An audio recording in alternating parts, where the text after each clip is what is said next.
Bersama kami di Wanita hari ini dan seperti yang telah kami war-warkan tadi, hari ini kita akan bercakap tentang topik resdung. Apakah punca dan apakah pula rawatannya? Dan untuk itu, elok kalau kami perkenalkan dua orang tetamu yang cukup istimewa di studio Wanita hari ini. Di sebelah saya sekarang ini, kita bersama dengan Dr. Kong Ming Han selaku pakar perunding bedah telinga, hidung dan juga tekak ENT daripada Hospital Pantai Kuala Lumpur. Apa khabar, Doktor? Ya, selamat tengah hari. Selamat tengah hari. Terima kasih menjemput saya ke studio. Sama-sama.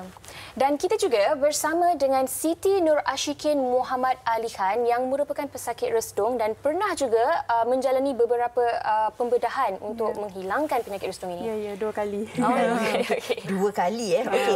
Ini kita nak kongsikan sebentar lagi tentang pengalaman Ashikin sendiri. Tapi untuk permulaan topik kita ini, Doktor, ini mungkin Doktor boleh terangkan kepada penonton kita. Kebiasaannya kita selalu sebut resdung, kita selalu sebut sinus. Adakah ia adalah satu perkara yang sama ataupun adakah sebenarnya ia adalah perkara yang berbeza? Ini mungkin Doktor perlu terangkan kepada penonton. So, kebanyakannya bila pesakit datang ke klinik dan kata, doktor, saya ada sakit resdung. Sebenarnya dia melibatkan dua jenis penyakit yang mungkin berlaku pada pesakit ini. Satu ialah masalah alergi. Dia akan berkata hidung dia selalu berair, tersumbat, bersin dan gatal. Tetapi resdung tu juga bermaksud sinusitis. So, tetapi pesakit bila mereka datang, mereka tidak tahu mana satu ialah sebenarnya sakit mereka. Tetapi yang beza dengan masalah sinus ialah dari segi apa yang dia simptom dia. Kalau alergi bahagian hidung lebih kepada sumbat, berair, gatal, bersin. Tetapi kalau ada masalah sinus, dia akan rasa mukit dia bukan bengkak, rasa berat atau rasa tersumbat. Atau kalau untuk pesakit Melayu, mereka kata bila mereka sujud, rasa macam berat muka dia. Betul, macam nak jatuh. Atau dia rasa sakit.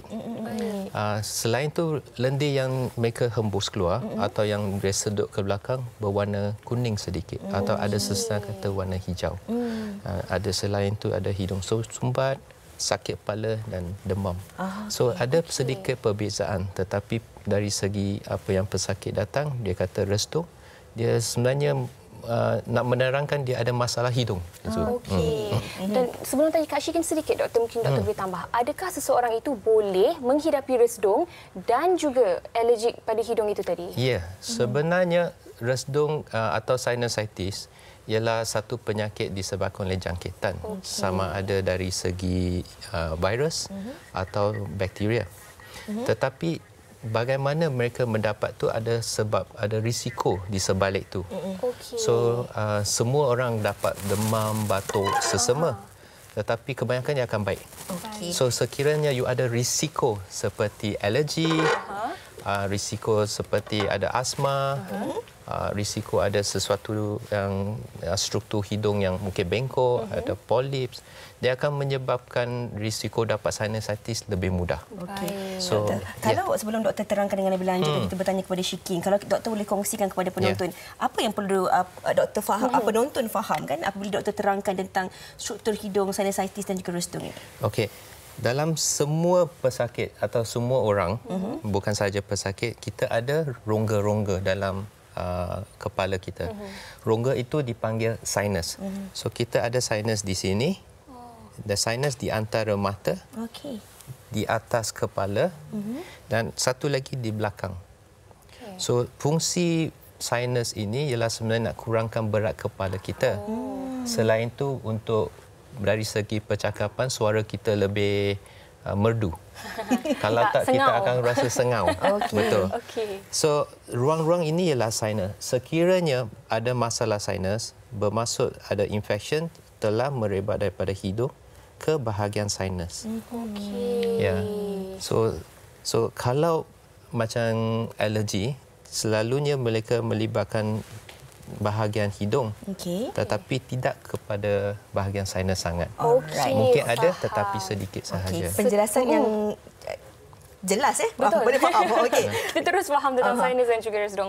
Okey, untuk Ashikin sendiri, mungkin boleh kongsikan pada usia berapa mula orang kata diagnosis dengan penyakit resdung ini dan apakah tindakan susulan Ashikin selepas itu? Okey, terima kasih Yana. Sama. Okey, pada awalnya saya didiagnose yang saya ada sinus ni.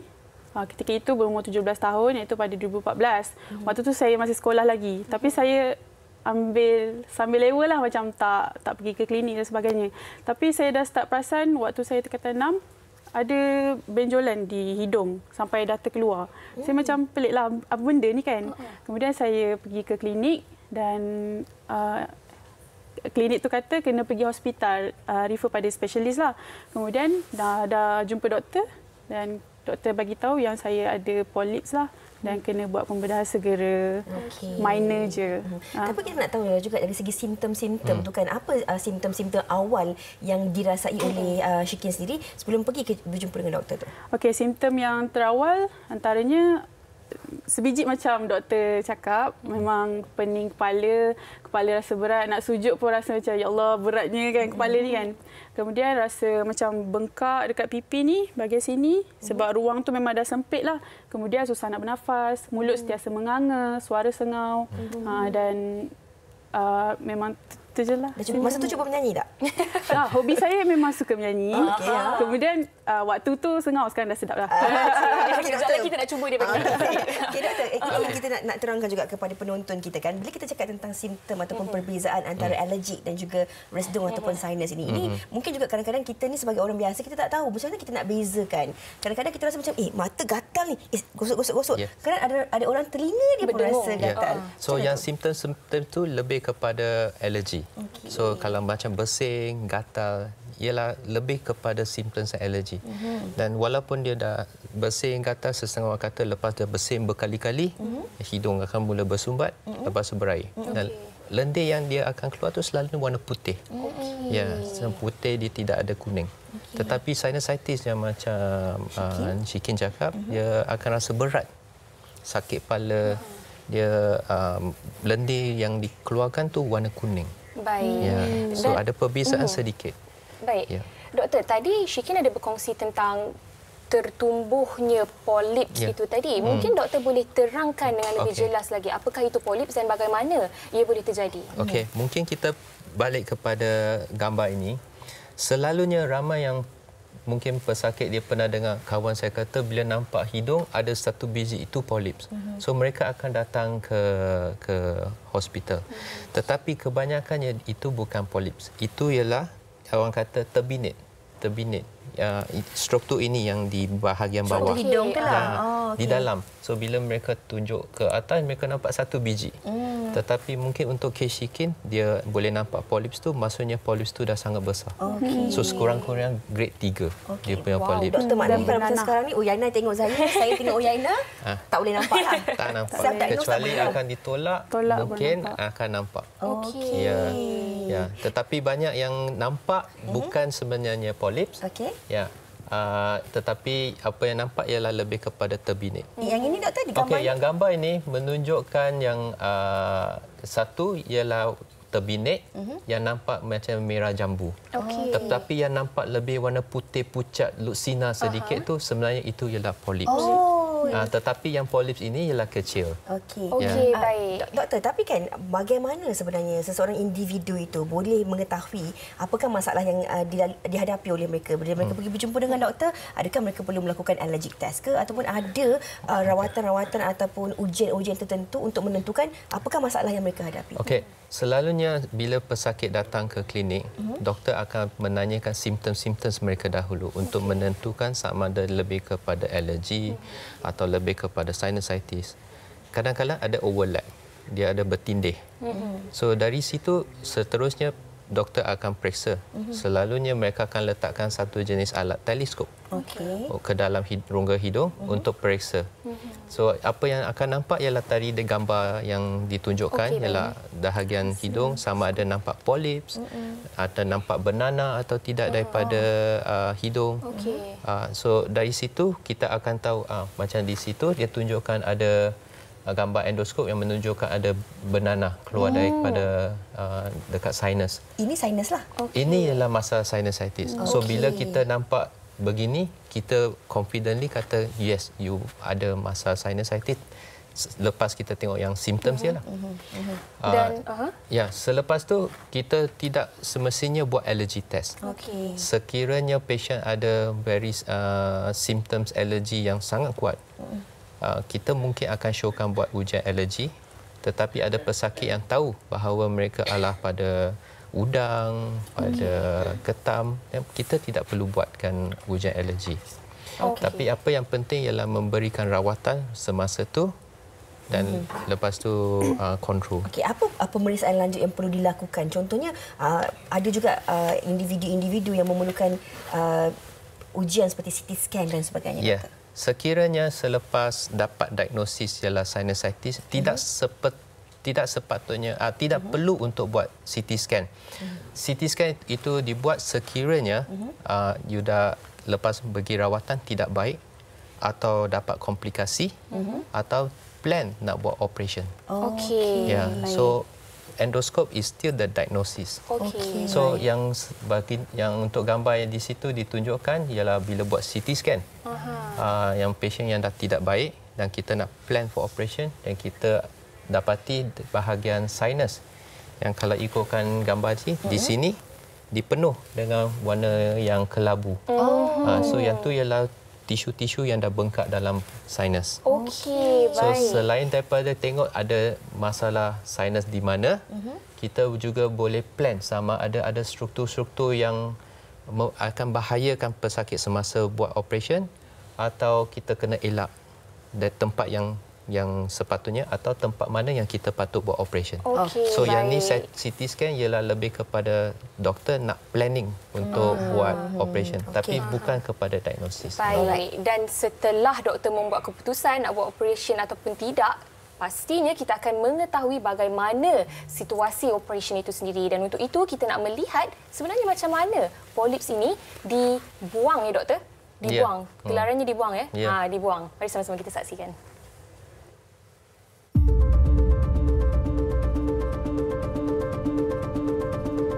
Selalu ingat sama saja. Sampai mungkin sudah semakin serius dan baru rasa lain. Sampai saya pernah masuk hospital sebab sinus. Sebab dia menyebabkan saya lung infection juga. Masalah sinusitis yang kronik berlaku apabila seorang itu mengalami masalah sinusitis yang berlanjutan lebih daripada 3 bulan. Lazimnya ubat-ubatan ialah rawatan pertama yang boleh dilakukan.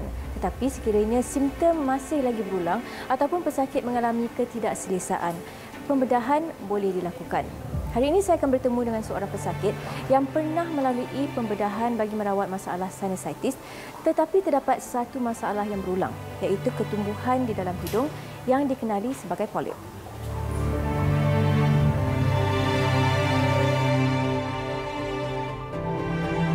Bertugas sebagai jurutera dan sering berada dalam persekitaran tempat kerja yang agak kotor dan berdebu. Eng Lian Kit berpendapat itu antara faktor penyumbang kepada masalah sinusitis yang dihidapinya. Antara simptom dialami ialah hidung tersumbat, sukar tidur lena dan bengkak pada bahagian dalam telinga. Memang dulu masa muda tak kisah sangat sebab kerja saya memang kotor. Tempat yang kotor, penggal kerja saya kotor. Berhabuk, kilang yang besi kan, all these things. Kilang seramik. So, kena pakai mask. So, biasa kita tak suka pakai. Pada tahun 2017, penyakit sinusitis telah menyebabkan komplikasi yang lebih serius buat Eng, 55 tahun. Selalu ingat sama saja. Sampai mungkin sudah semakin serius dan baru rasa lain. Sampai saya pernah masuk hospital sebab sinus. Sebab dia menyebabkan saya lung infection juga. Eng pernah dirawat dengan ubat-ubatan dan semburan hidung namun tidak banyak perubahan. 5 tahun lalu, dia telah menjalani pembedahan bagi merawat masalah sinusitis. So after buat the operation, nampak okey. Dan sejak 2 tahun ini, perkara yang sama berlaku lagi, ulang sekali. Tetapi ini kali nampak lebih kerap di mana saya tak dapat tidur dengan baik. Biasa tidur 2-3 jam terpaksa bangun. Itu liquid mengalir balik. Yo, susah nak bernafas and then banyak flame sampai batuk-batuk and all these things. Dr. Kong Min Han mendapati polip terbentuk semula di dalam hidung pesakit meskipun pernah dibuang pada pembedahan sebelum ini. Prosedur polipektomi lazimnya boleh dilakukan di dalam dewan bedah. Tapi bagi kes Encik Eng, polip yang dialaminya tidaklah begitu banyak dan kecil. Jadi boleh dilakukan di dalam klinik menggunakan bius tempat sahaja. Jadi tadi dah bius kan doktor? Sudah. So dah boleh teruskan dengan Saya prosedur? keluarkan. Meskipun polip agak kecil, ia telah mengganggu kehidupan seharian Eng. So, ini ialah polip kecil yang mengandungi banyak lendir. Dia akan nampak putih, lusinar begitu. Dengan polip yang berada di sini, di dalam ni, yang lebih besar. Polip terbentuk daripada tisu pada dinding hidung dan lendir yang berpunca daripada keradangan yang kronik.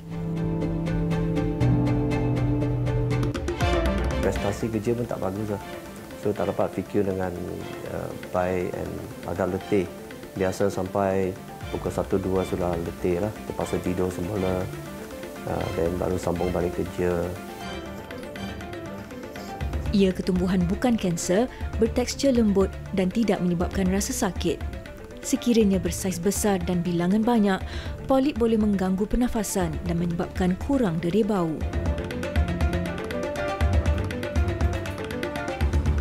Kesan daripada pembedahan sebelum ini telah menyebabkan pembentukan tisu parut di dalam hidung pesakit. Dr. Kong membuangnya bagi meluaskan laluan di dalam hidung.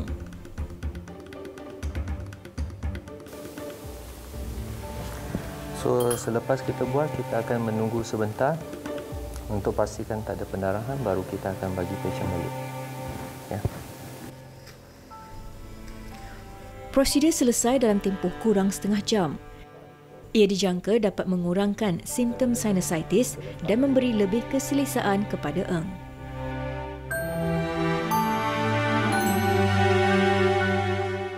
Baik, apa yang dipaparkan tadi adalah pembedahan minor yang dilalui oleh pesakit resdung itu tadi. Sedikit berbeza dengan yang dilalui dan dialami oleh Ashikin sendiri. Ashikin telah melalui pembedahan untuk membuang polips dan juga resdung itu tadi sebanyak 2 kali. Mungkin Ashikin boleh kongsikan kenapa terjadinya seperti itu. Okey, kebanyakan orang di sekeliling saya kan pelik sebab saya masih muda. So kenapa macam dah 2 kali? Sebenarnya saya tak nak kena buang juga polip tu kan. Sebab tak naklah dia ada kat dalam hidung saya. Sebab memang susahlah nak bernafas. Kemudian yang first tu, saya boleh nampak benda tu dekat hidung. And then saya rasa macam tak nak kena buang juga. Kalau tak, memang tak boleh nak bernafas langsung. Kemudian prosedur dia, saya boleh lalui lah benda tu. Dan doktor yang rawat saya pun memang dah konsult lah macam mana nak buat lepas dah operate apa semua. Kemudian masuk yang kali kedua, saya macam bertambah teruk lah sebab berlakunya pendarahan. Kemudian saya tak boleh nak bangun daripada katil. Bila bangun je memang rasa nak tumbang lah. Sebab kali kedua ni memang lagi teruk. Doktor, ini yang kita nak tanya juga. Macam tadi pesakit tadi telah menjalani pembedahan. Pesakit tadi juga telah menjalani pembedahan kali kedua. Kali pertama. Okey, doktor, tapi mungkin doktor boleh kongsikan apa antara faktor-faktor ataupun punca yang boleh terjadinya masalah yang sama ini berulang kali. Okey. So kebanyakannya masalah sinusitis ialah untuk membuka rongga-rongga sinus supaya apa-apa lendir dapat dikeluarkan. Tetapi untuk Ashikin punya masalah Ashikin ialah lebih kepada polips. So bila polips ialah disebabkan ada keradangan yang berterusan. So sama ada faktor lain yang menyebabkan keradangan yang selalu berterusan. Sama ada disebabkan oleh alergi atau mungkin tidak. So faktor-faktor ini yang perlu ditangani supaya dapat pastikan yang polips tu tidak semakin membesar atau dapat dikontrol yang daripada semakin melarat. So yang penting ialah mengetahui apa punca dia, bukan saja membuat pembedahan. Kalau boleh saya nak tambah satu lagi soalan doktor. Bukan semua masalah sinus ataupun resdung ini, penonton jangan salah faham, perlu melalui pembedahan. Tapi apa antara rawatan ataupun peringkat-peringkat rawatan yang diberikan? Selalunya kebanyakan pesakit mungkin ada mengalami masalah sinus, tetapi mereka jumpa doktor dan diberi rawatan di klinik GP kat luar sahaja dan mereka akan baik. selalunya mereka akan tambah baik.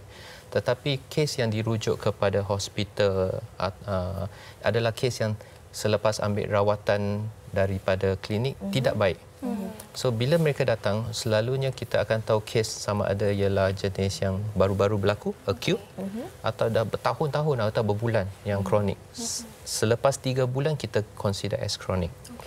So yang acute, rawatannya ialah selalunya perubatan dahulu. Ialah melibatkan antibiotik selalunya, ubat spray. Kadang-kadang ada doktor memberi ubat untuk decongest, untuk membukakan rongga-rongga tu supaya lendir dapat dikeluarkan. Dan penting juga untuk mencuci hidung. Ya, ada sebab dalam rongga hidung dia ada banyak celah-celah. So benda yang ada dalam hidung semuanya benda yang kotor. So kita kena cuci keluar lendir-lendir dan benda kotor tu supaya dia tak menyebabkan lebih keradangan. Selain tu, ubat yang kita spray akan melekat pada kulit. Kita tak nak melekat pada nanah dan dia membazir ubat itu. Kebersihan tu penting juga, doktor. Ya. Sama seperti kita ada luka, kita selalu cuci luka kita. Tetapi kenapa kita tak cuci hidung kita?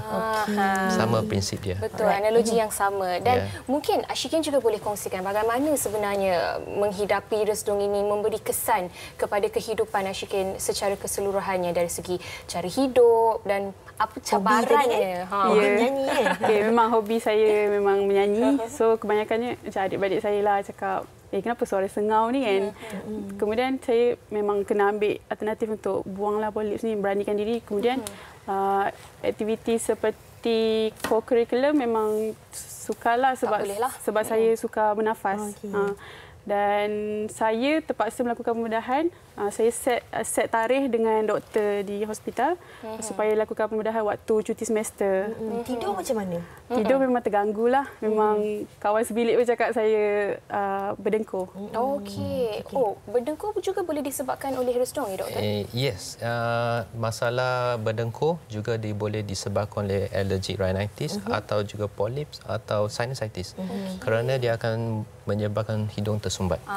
So dia akan affect. Selain daripada affect sleep, tidur, dia boleh affect prestasi kerja. Betul. Pembelajaran kalau untuk yang budak-budak. Ya, so ada yang setengah orang yang very aktif dalam sukan, mereka rasa susah nak bersukan. Kerana susah bernafas. Doktor, tetapi apa antara kesan jangka masa panjang ataupun apa antara masalah-masalah kemudian hari yang boleh disebabkan oleh masalah folic ataupun sinus yang serius ini, doktor? Dia boleh membawa kesan yang besar ke? Okey, selalunya dia boleh menyebabkan komplikasi. Okey, sekiranya tidak mendapatkan rawatan. Dia bukan semua pesakit mendapat komplikasi. Tetapi ada pesakit yang lebih berisiko untuk mendapatkan komplikasi. Kumpulan pesakit ini yang perlu mendapatkan rawatan yang secepat mungkin dengan yang seagresif yang boleh. Tetapi kebanyakan pesakit yang dah develop kronik, masalah kronik sinusitis, dia kemungkinan tidak menyebabkan komplikasi tetapi dia lebih kepada mengganggu kualiti hidup. Dari segi tidur, kerja, work performance, sukan, pembelajaran, banyak. Dan dalam jangka masa yang panjang itu tidak akan memberi kesan yang baik kepada orang itu. Baik, betul. doktor, saya nak bacakan satu soalan dari kawan-kawan kita di Facebook oleh Azlin Mukhtar yang berkata, anak saya tak boleh habuk, tak boleh silap makan seafood. Jadi bagaimana, doktor? Okey. So daripada soalan tu, dia tak boleh makan seafood dan tak boleh kena habuk. So itu lebih kepada macam symptoms alergi. Ya, so apa yang bila mereka makan benda yang kita kata benda salah atau benda yang mungkin dia alergi, hidung dia akan tersumbat, berair, dan dia akan gosok hidung, kadang-kadang gosok mata. So bila budak-budak ada masalah begini, mereka akan susah nak beri tumpuan. Sebab mereka akan asyik terfikir pasal hidung. So kalau budak-budak ni yang pergi ke sekolah, kalau kelas tu berhabuk, dia akan efek pembelajaran. Ya, so kes begini perlu mendapatkan rawatan daripada doktor pakar dan bagi apa yang boleh dibantu ialah memberi ubat, ajar macam mana boleh cuci hidung ke tak. Dan kalau mak dia tahu apa jenis alahan, bagus. Kalau tidak, mungkin perlu buat ujian alergi. Okey. Itu yang penting juga. Kita kena tahu masalah kita dahulu kan sebelum kita nak cuba untuk rawatan seterusnya. Ada satu lagi soalan daripada rakan kita di Facebook ini, Azrul Anif katanya, maaf bertanya, sebelum tidur mata dan kawasan muka saya akan merasa gatal, susah nak tidur dan bangun pagi saja saya akan selalu bersin. Adakah ini dikatakan resdung dan saya juga sentiasa dalam keadaan selsema berhingus? Macam mana tu doktor? So, kebanyakan daripada pesakit, mereka akan kata bila masuk ke bilik tidur, mereka akan mula rasa hidung sumbat, gatal. Atau kadang-kadang mereka bangun dari tidur, mereka kata mereka akan bersin, sumbat atau gatal. Kerana alergi atau exposure mereka ialah dalam bilik mereka. So, kebanyakan daripada alergi populasi Malaysia ialah hama. Okey. Hama. So ia is actually consider macam indoor allergen. So dia dalam bilik tidur, bila pergi ke bilik tidur, mereka rasa gatal semua. So ada beberapa perkara yang boleh dibuat ialah pastikan cadar selalu dicuci setiap minggu, letak bawah matahari, dan kalau bilik ada kapet kena keluarkan. Kalau boleh jangan sapu, vacuum. Ventilate the bilik tu, ada pengudaraan yang bagus. So ada beberapa benda yang boleh dibuat untuk bilik tidur mereka. Itu langkah-langkah awal. Ya, langkah-langkah awal yang boleh dibuat. Dan mungkin Ashikin juga boleh kongsikan sekarang selepas menjalani pembedahan-pembedahan tersebut, bagaimana keadaan Ashikin sekarang dan bagaimana berbezanya dengan sebelum menjalani operasi sebelum ini? So sebelum tu saya nak pesan lah, kalau macam doktor dah bagi ubat, kena makan lah untuk supaya dapat mengurangkan polip dan resdung di hidung ni lah. Kemudian tadi apa? Macam mana dia memberi kesan kepada kehidupan Ashikin sekarang? Saya sekarang dah boleh bernafas dengan lebih baik lah. Hidung pun dah boleh dah terbuka dengan luas. Tak macam sebelum ni lah. Memang sempit, memang tak boleh nak bernafas langsung. So sekarang dah better. Suara Alhamdulillah. pun semakin sedap. Nyanyi pun dah boleh. Doktor, dalam waktu yang singkat ini, doktor, ini juga saya doktor nak tanya juga soalan ini kepada doktor. Ramai juga dalam kalangan masyarakat kita ini, doktor, yang kadang-kadang tidak pergi berjumpa dengan doktor tapi mereka melakukan rawatan sendiri di rumah dan sebagainya, dengan penggunaan ulat lah kadang-kadang kan, kalau kita baca di laman sesawang kan. Jadi sejauh mana keberkesanan rawatan-rawatan tersebut, doktor? Okey, dari segi perubatan, apa yang semua doktor nak buat pada pesakit memerlukan bukti. So buat masa ni kita tak ada bukti langsung bahawa menggunakan asap atau dia akan nampak ulat, orang kata ulat resdung akan keluar. Kita tiada bukti keberkesanannya, dan saya rasa kalau you tanya mana-mana doktor ENT, mereka tidak akan mengesyorkan ini adalah antara rawatan yang boleh dicuba. So kita rasa saya tak syorkan untuk mendapatkan rawatan tradisional yang itu. Tetapi sekiranya ada apa-apa masalah, sila berjumpa doktor terdekat. Baik. Apa yang penting, perlu berjumpa dengan doktor terlebih dahulu untuk mengetahui keadaan diri kita tu bagaimana sinusnya. Kita harus berjumpa dengan mereka yang lebih pakar untuk menyelesaikan masalah kita, insya-Allah. Terima kasih sekali lagi kita ucapkan kepada Dr. Kong Min Han selaku pakar perunding bedah telinga, hidung dan teka ENT daripada Hospital Pantai Kuala Lumpur, dan juga Siti Nur Ashikin yang sudi berkongsi pengalaman menjalani 2 kali pembedahan membuang polip ini. Betul. Dan sedikit sebanyak dapatlah memberi ilmu yang berguna kepada anda di luar sana, khususnya buat mereka yang sedang mengalami masalah resdung ini. Baik, kami nak